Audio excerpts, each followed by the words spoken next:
เราอยู่พวกนั้นไปซื้อกินไก่แท้ตัวนี้ตัวนั้นยังมาไก่นะมีรถจักรไก่อยู่เนาะ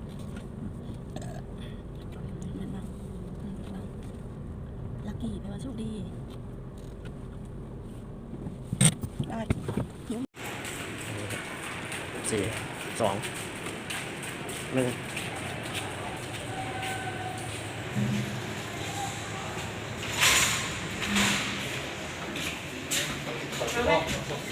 โอ้ยสั้นเลย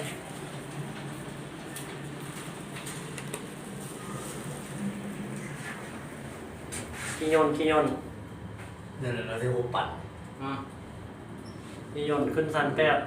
นะเราจะว่าปั่นเราจะฮะนี่จะว่าปั่นเป็นลมออกกลมอันนั้นก็ฮอนอ่ะยานเด็กหัวปั่นยานบินผมผมบอกเพื่อนหัวปั่นยานบินหัว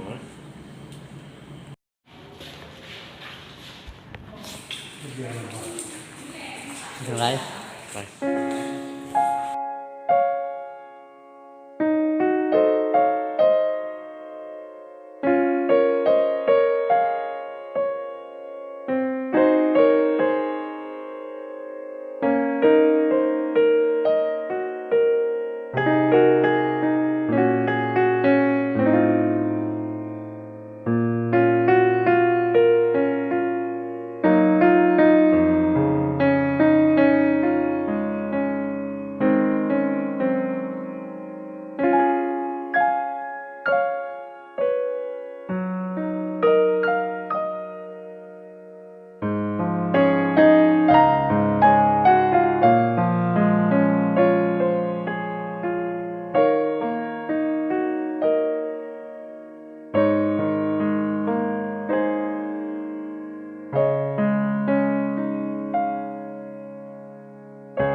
วินหัวเด็กขึ้นอันวิน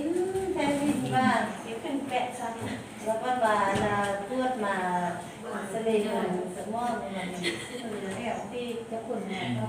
มันโหดเลยคนเกี่ยวกับเส้นเป็นหัวกันหน้าเลยเรานำอ่างมันเป็นสังกัดถือเดียวเหมือนแบบยากอะไรที่สั่งอะไรจังหวะเป็นโถก็น่าเป็นใครเนี่ยเสียให้เรามาอยู่ไม่ใช่เราหนังไล่นะเราหนังเป็ดของบ้านเนี่ยเนี่ยนะเราเป็นนั่ง มันเคยร่างนะเราเป็นนั่งสลาไล่นะ